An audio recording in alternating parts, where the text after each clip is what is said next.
Okay, we're Chaf Zayin, 27b. The Gemara here starts, V'oid shalu, and they also asked. Now, 27b3. Let's read a little bit, and then I'll go back and explain the V'oid shalu. Kasav echad Omer, one pasuk says, V'yomer likim yishitzu amayim sheretz nefesh chaya v'oid v'yoyfeh. That God said, let the water swarm with living beings and the birds flying above the earth. Alma mimayim ivriyu. Birds were created from water because God said, let the water swarm with living beings and birds. Uksiv, but there's another pasuk that says, Vayitzer Hashem Elokim min ha'adama kol chayis ha'sadav kol eif hashemayim. That Hashem created from the earth all the beasts of the field and all the birds of the heaven. Alma me'ara ivriyu. That means that they were created from the land. So were they created from the water, or were they created from the land? Amar Lai, so he responds, min harekek nivru. They were created from mud, which is a mixture of both. Okay, let me just go back and explain what's going on over here. The last Gemara was Uber Glila had a drasha, and then we have a proof from Reb Shmuel Kaputka. Here it says Va'id Shalu. They also asked. Now Rashi says, who's the Va'id Shalu? Who's asking this? So Rashi says it's this Kuntrikun Hahagmain, this general Kuntrikun, who was asking Rabbi Gamliel, and he asked him many questions, and these questions are in Bechiris. It's before the elders of Athens in Bechiris. There's a big discussion there with the elders of Athens. Before that Gemara, you have this. Now, Taisva says that it's not Rabbi Gamliel. They're asking Rabbi Yochanan ben Zakkai.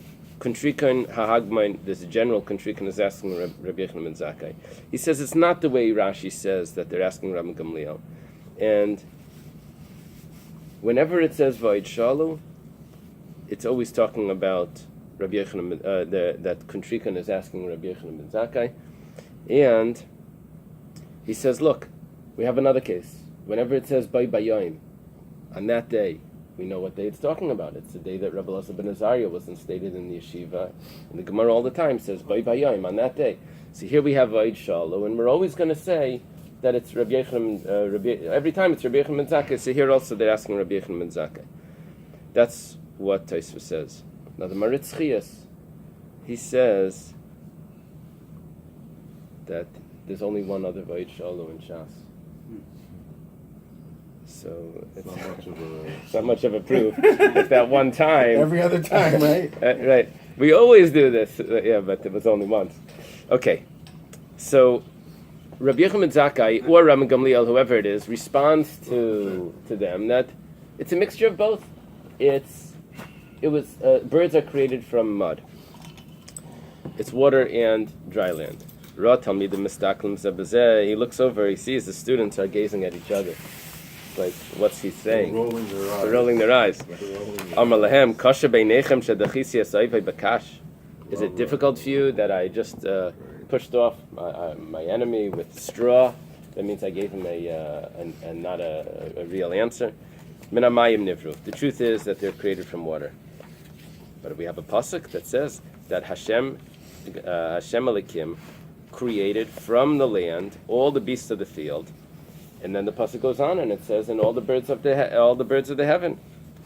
He says, you have to read the end of the pasuk.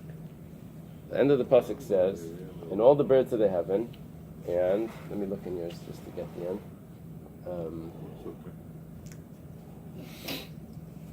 And he brought them to man to see what to call them, and all that man called them, that was his name. So you have to put a big comma in between the two parts of this pasuk, and we'll say that he created from the earth all the beasts of the field, and all the birds of the heaven he brought them to man to call them their name, but not that they created from the land the birds of the heaven. So, why did he bring them to man? Likr Slam Shem, to call them a name. Now, okay. There are those that have this story, but they have it slightly different. Actually, exactly the opposite. It goes like this. B'lashon acher, Amar Loisa Hagman, that he responds to the general in the second version, which is what he told to the students, that you have to put a comma in the pasuk. You read the first part of the pasuk that the beasts of the field were created from the land. The birds of the heaven were brought to man to be called their name. But he tells the students that the birds were created from mud. What we're saying is that we have a contradiction. What material God used to create the birds? Al vayitzer. Now, there's two interpretations what this al means. Good morning. Why does he tell the students that the birds were created from mud? So the first interpretation is because it says vayitzer, and Hashem formed. So, and that's going back on the birds. Is going back on the beginning of the pasuk that Hashem formed from the land the beasts of the field and the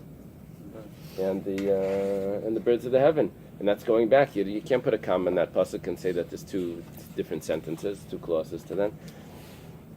Second interpretation in Rashi is that the pasuk actually says, the very first pasuk, when God says, "Let the waters swarm with living things, living beings, in the birds that fly." It says, "In the birds that fly over the earth." So over the earth means that let the waters swarm with living beings, and let the birds and the birds that fly over the earth. It's referring to that the birds come from the earth. So there's the word al. The question is, what's the word al doing? Is the word al telling me another reference to the earth, or is it just or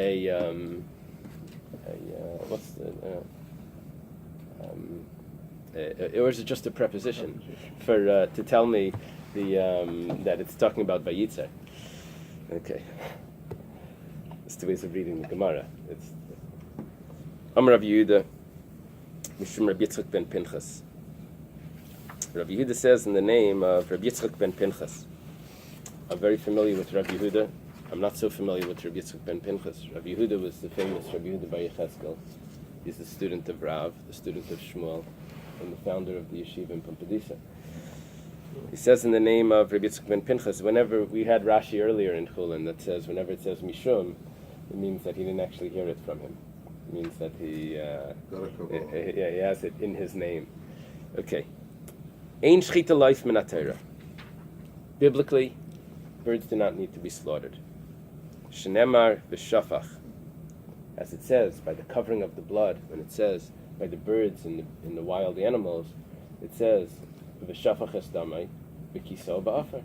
That when the blood, you spill the blood and you cover it with dirt. You have to cover the blood of a bird and a wild animal.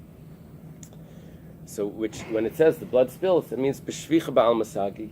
It's enough just to puncture the neck, and the blood will spill out, and that will, and then. But you don't really need shchita. Now, Rashi says that what about zois teiras habehema va'oif that you had before, this juxtaposition that told you that the way animals are slaughtered, the birds. He says, well, that would tell me that animals need to be slaughtered from the neck because I learned malika is on the neck. But it doesn't tell me that other birds that don't require malika need to be slaughtered. The next thing he says, well, now we have, Rashi points out, now we have a big problem. Because we have a rule that a bird that's not slaughtered, it's called a nevela, and it creates a type of tumah. Now, if there's no such thing as slaughtering, so how do you have a nevela? You don't need to. Nevela means that it was slaughtered incorrectly, or it was not a valid slaughtering. But if there's no such thing as a valid slaughtering, so how do you have a nevela? So he says that a nevela would have been if it died on its own, according to this interpretation, or if it was beaten or something. However, if the pipes, the windpipe and the esophagus are punctured in any way, and that causes the death, that would not be a nevela. And that's what we're saying here. That we know we're dealing with puncturing or severing the pipe. It still has to be in the same location. It Doesn't have to be the shechita. All the laws of shechita, the type of the knife and the no pressing and waiting and all of that wouldn't apply because there's really no shechita according to the Torah. Okay, don't try this at home. Rabbinically, of course, there is, but even according to this opinion, even there's still rabbinic. It's just we're saying that it's not written in the Torah, and we don't have a tradition from Moses. If that's the case, what's our source that we're learning from? V'shafach, that when the blood spills, you cover it, and it spills. Doesn't need shechita. Just to spill the blood, that's enough. It doesn't need shechita. Chayanami. So a beast also, because this, you see, only birds and wild animals you have to cover the blood. On a regular cow or goat or sheep, you don't have to cover the blood with dirt. So that pasuk is referring to a wild animal or a bird. The Gemara says no, you can't say that because a wild animal is iska shlipsulei hamikdashim. That is written right next to the laws of psulei hamikdashim. Over there, we went through this whole thing about. Remember, we had a machlekes Rabbi Shmuel and Rabbi Akiva. If during the desert they were allowed to eat meat that wasn't slaughtered, only when they came to the land of Israel. So in that section, there's a discussion about animals. Is the pasuk talking about animals that weren't brought to the temple? Over there it says that the animals. Or in the section next to it, it talks about animals that were sacrifices that got a mum. It says they can be eaten, and they don't need to be eaten in purity.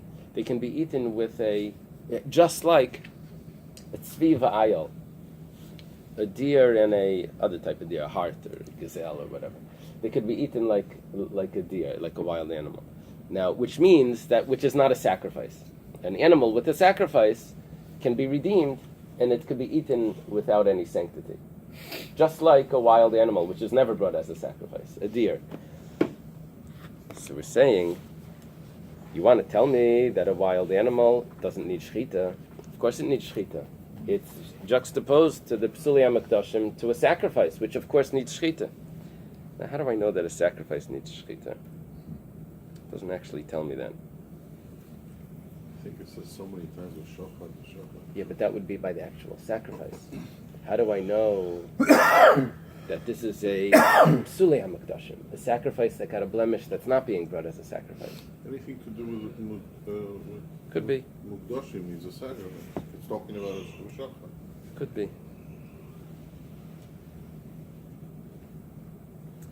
So, okay, but whatever, somehow we know. It could be. Somehow we know that psulei hamikdashim needs shechita, so you can't say that chaya doesn't need shechita. The Gemara says, one second. Oif nami yiskish lebehema. You want to tell me about the things that are juxtaposed one to another, and you're going to tell me that that's what you need. But a bird is iskish lebehema. The ksiv zayis teres habehema va'oif. We had that before.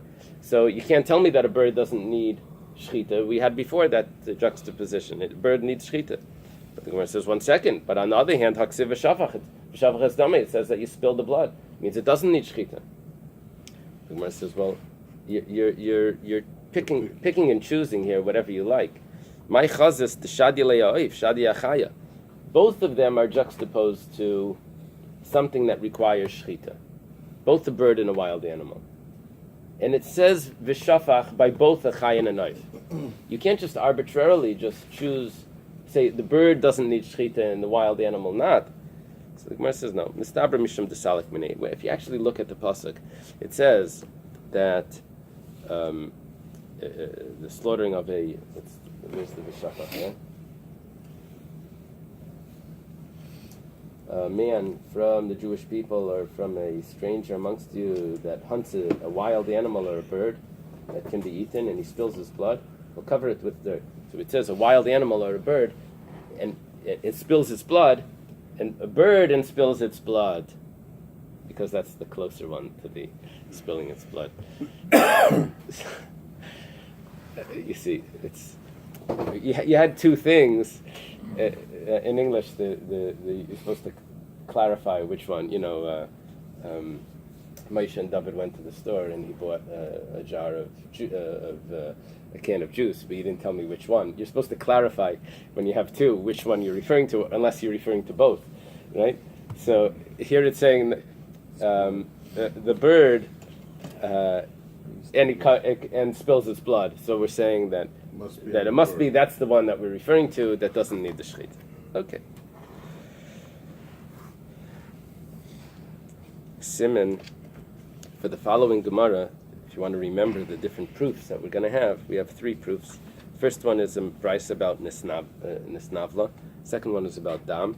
The third one is about Malika. That's the way of remembering this. If you're being tested on it. In yeshiva, they gave you a quota in yeshiva, how much you had to finish every day or every week. And then you would go and sit in front of whoever would test you. He would ask you questions. What's the opinion about this and that? So these things would be helpful. Remember, there was one in Baba Kama that said Chabad Siman. We were all excited. There was a Rosh Tevis Chabad that stood for something, and it wasn't Chacham Bin Das. It was, the different types of brises that started with a ches or a... Okay, Meisvei. We have a question on the opinion that we quoted. Hashoiched, someone that shechs, b'nisnavla biyadai, in this, I don't want to say what, I need to leave it vague until we get there. Whatever it is that's in his hand became an avela. Haneicher, if someone, he punctures it, he pierces it, v'ma'aker, or he pulls out the pipes, patim milachasais, you don't have to cover the blood. Why? You only have to cover the blood from something that's eligible, that's permitted to be eaten. But this was done incorrectly. So it's not permitted to be eaten, so you don't have to cover the blood. And if you say that you don't need to slaughter a bird according to the Torah, so there is a concept that you may not need to do it, but once you did it, you have to do it right.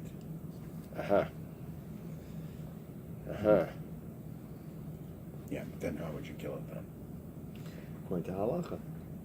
Why? No, what he's saying here is, you're saying, if it would have been just neicher, the problem here is that there's really no difference. There's really no difference of doing it or not doing it. All that's required is just to puncture the pipes. I follow what you're saying. That's a treifa. Yeah, but here we're saying that because you're not required to do shechita, right. So why are we considering it not kosher? Right. It's kosher that you did everything correctly. So, and therefore you should need to cover the blood. So the Gemara says, Mi savris baif. Do you think we're referring to a bird? Loi, bechaya. We're referring to a wild animal that you have to cover the blood by a wild animal as well. You see, biyadei doesn't have to mean literally in his hands. Biyadei could mean, it sounds like it's in his snavla biyadei, you're holding the bird in your hand. It could mean under his care. Biyadei could mean under his care. So now you follow that? That's the two ways of reading this. Tashma, the next case. Hasheichet v'tzarech l'dam chayiv l'chasis. Let's say someone needs blood. Not because he's a vampire, but he needs blood for something, whatever. And he's shechting and he needs the blood. The problem is that whatever he's shechting, he needs to cover the blood. Then he's not going to be able to use the blood if you cover it. So what's he going to do? Kate Sidaway says, what's he going to do? Oy noichroi, oy oikroi. Either you pierce it, in other words, you don't do shechita, or you rip out the pipes. You dislocate the pipes. We're going to the top of page 28. My love, is it not? Ba'oif. The kaboyle ledame, liyanika, or liyaniva. Is it not for the bird, we're referring to a bird, and he needs the blood, to keep away moths? To keep away what? Moths. Moths that eat clothing. Or some sort of worm, possibly, that also eats material. Is there a translation in one of the Gemaras? Yeah, it says protect his woolen garments from moths. From moths, okay. So, somehow the blood of a bird would keep. It's sort of like what are mothballs made out of? Camphor. What is it? Camphor. Yeah. Camphor, that horrible smell that that's Poison. all our grandmother's apartments smelled like, right? So this, somehow it keeps away the moths. And that's what we're referring to. He said he needs the blood. It says light. It's not what it's talking about. The chaya, it's talking about an animal. The kaboyle ledame lelaka. We're talking about a wild animal that he needs the blood. Lelaka is like lacquer or something, as some sort of dye, as a paint. And it's that type of dye would come from a wild animal. So what the Gemara tried to do here is try to prove that that you do need shechita on a bird, and therefore if you don't do the shechita, it's not edible. And therefore you don't have to cover the blood. The Gemara says no, we're not referring to a bird. We're referring to a wild animal where of course you need shechita, and over there you don't need to cover the blood if you don't do shechita. But back to the bird, this won't help because you don't need shechita anyway, and therefore you always have to cover the blood on a bird. That's how the Gemara is concluding. Well, it's not a real conclusion. It's just your proof is no proof because we can always answer it differently, right? Tashema. That was the second case. Now we're on the third case. So we did nevela, the blood, and now that we're up to the malika. This Gemara we quoted before a little over a week ago. Malak besakin mitamim begadim Bais avliya. This was a discussion about the statement that one of the sages made, I think Rav Chisda or someone made, that if the back of the head is severed, it's a nevela immediately. If the back of the neck is cut, even if you would do a shechita afterwards, it's already dead. So we quoted over there this brisa to discuss this. It said malak besak, and if you do malika, which is the way that a bird that's a sacrifice, the head is severed by a oif, or it's punctured by a chatas, that he takes his fingernail through the back of the neck and he pushes it through. Now, the Gemara discusses, let's say someone, instead of using his fingernail, he uses a knife. It says that is invalid, and it becomes a nevela. Mitame begadim Bais avliya. That's a term that means it's a nevela. That the clothing, if someone would eat that, his clothing would become tameh by eating that, because it's a nevela. This term that it's mitame begadim, when he eats it, when he swallows it, that's a term that means it's a nevela. Okay. Over there we asked, so over there we said that 1 second, the shechita should be metaret, and we said that no, it wasn't a good shechita because he was pressing. V'iyam retain shechita life min haTorah, but if we say there's no such thing as shechita, nihina midachitava leishidrim mefarekas havali treifa. So granted, it's a treifa because it couldn't live for a year like that. Before you got to cutting the pipes, it had a serious injury. It would be considered a treifa. But tahani leisakin l'tara midei nevela. Once you cut the pipes, so even though that's not the proper way of doing shechita, but you don't need to do shechita. It shouldn't be a nevela. What's a nevela? A nevela is when you don't do shechita properly. Treifa is when it dies from a wound, from an injury. So there's no such thing as shechita. So there's no such thing as nevela in this case, because you're cutting the pipes. We said the nevela would be if it got beaten or something. So Huda Amar Ki Aitana. We say, okay, this is actually a proof that there is a concept of shechita.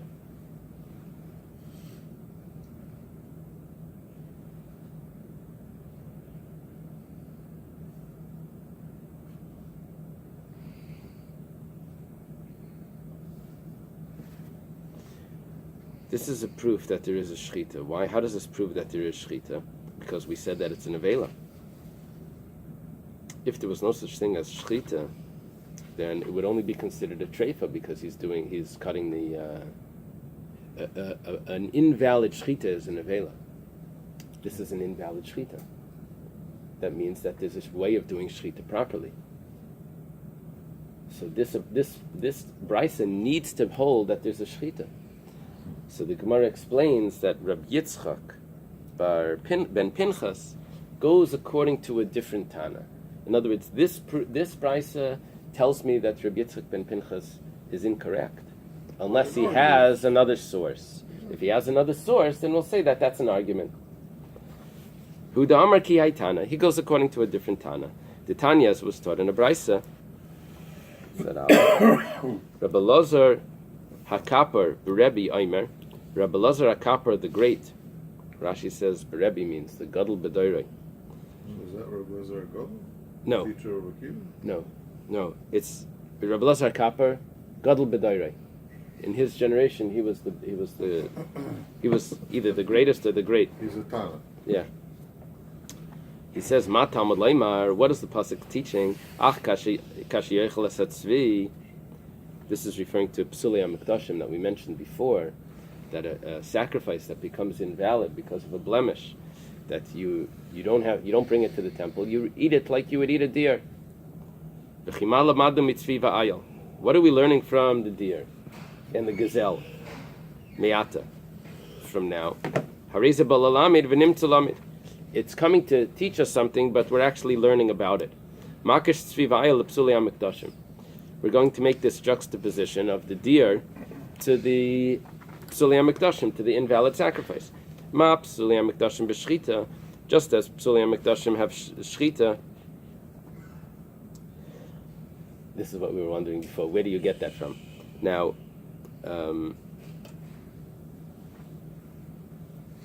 because the beginning, Rashi over here tells us that the beginning of that section, it says, V'zavachta mi bekarcha. You will slaughter from your cattle. That tells me that Psulei HaMikdashim have shechita. Now, the Sifri says that when it's not actually Psulei HaMikdashim, that we're doing ma behema b'shchita. Just like an animal has shechita, and we're referring to a different pasuk a few verses later, which is talking about basar taiva, just when a person wants to eat. Whenever he wants to eat meat, like those gemaras that we had before. You want to say here? I get a better shot of him.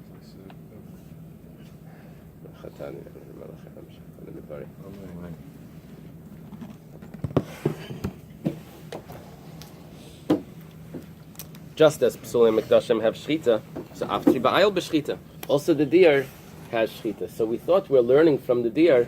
We're actually going the other way. We're actually learning from the Psulei HaMikdashim that a deer requires shchita. But the bird doesn't have shchita. Okay, we have a source for Rabbi Yitzchak bar Pinchas. What needs shchita? Only the deer and other animals. Elami divrei seifrim. It's only rabbinic. Mantana de Palagala de Rabbi Lazar HaKaper. Who argues on Rabbi Lazar HaKaper? Because earlier we had a proof that birds do require shchita. And we said noichroi oikroi. We said that if you need a sheichet v'nesnabla biyadai,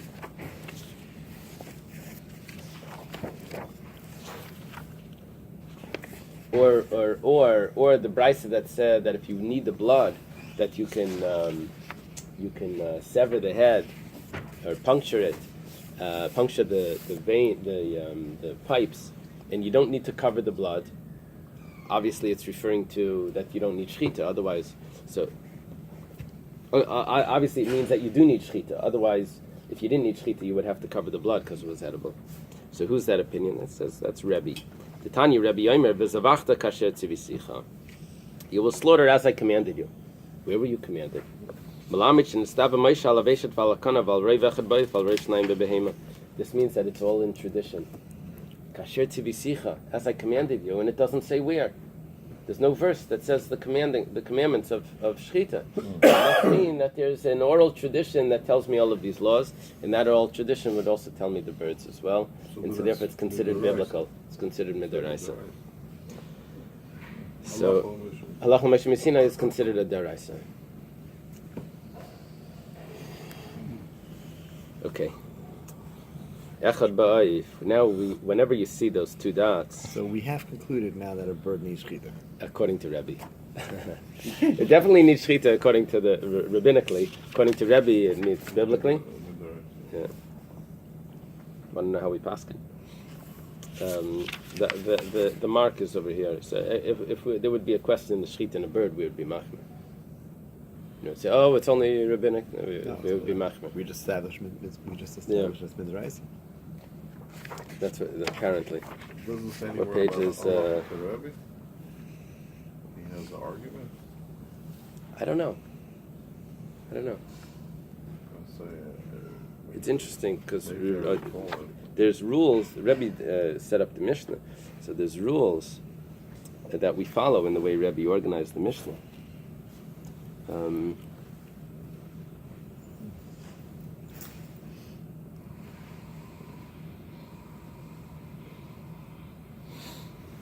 Yeah, they only bring Rebbe. Only bring Rebbe. Rebbe's the halacha. Good enough. Yeah. Okay. Whenever you have those two dots with a few words in the center, that means that it's quoting the Mishnah again. Less seldomly it'll be the Brisa. It's actually, it's surprising how strict it is when you get into the actual halachas with the shechting of if the guy, if it's a shechet from out of town, he doesn't have a certificate with him, and it's actually pretty tight, you know, that you're not allowed to eat it. Like it's even b'diavad, a lot of stuff is not. It's surprising how strict it actually is. Crazy strict. Yeah, it is. Yeah, the book is there's one of those books in English, so you can actually, you know, and it's good. It's. We said here that if you shecht one of the pipes by a bird, that's valid.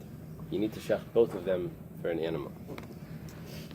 So echad ba'if, there's two pipes. There's the windpipe and the food pipe, the trachea and the gullet, the esophagus. Itmar, we have a statement from Amoraim. It amar, it has been said. It's a compound word. It's just put together. Rav Nachman amar oy veishadei kana. When it says you only need to slaughter one, it means either the food pipe or the windpipe. The veishet is the food pipe, and the kana is the windpipe. Rav Ada bar Ava amar. Rav Ada bar Ava says, veishet v'lei kana. It's referring to only the food pipe, not the windpipe. I guess the way to think about this is that the food pipe, the windpipe, even if there's a hole in it, it's not a treifa. Trach. Dr. Stein tells me I should say. And Tracheotomy, that's for tracheotomy. And but the food pipe, if there's the tiniest hole, the animal is a trephus. So the food pipe is much more. The laws of the food pipe, the esophagus, are much more strict. And so he says, shecht one, it's referring to the food pipe. Rab Nachman Amarai Veishadai Kana. Rab Nachman says either this one or that one, it's shechted, that's good enough. Echad Katani, Echad Kaldahu. It says one. Either one.